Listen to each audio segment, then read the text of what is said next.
If you're looking for a fun way to get your kids interested in geography, this magnetic U.S. map puzzle is fantastic.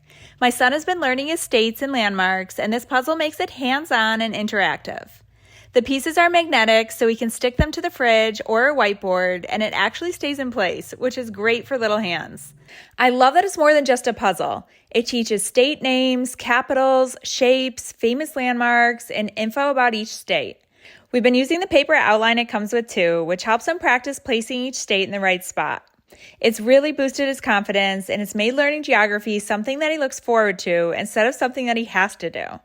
It also works on fine motor skills and spatial thinking, so it's educational in multiple ways. We've used it during homeschool sessions, but it's just as fun when he's playing on his own. I even caught him lining up all 50 states by size order. I love that the map is big enough to see all the details, but it's not so big that it takes over the kitchen. You do have a few of the states that are together in one piece, so you don't lose the tiny little states. Honestly, I'm so impressed with this puzzle. It's sturdy, educational, and it keeps him engaged for a good chunk of time. Whether you're shopping for a homeschool activity, a gift, or just a fun way to sneak in learning at home, this map puzzle is such a winner. My son genuinely loves it, and I love that he's learning while having fun.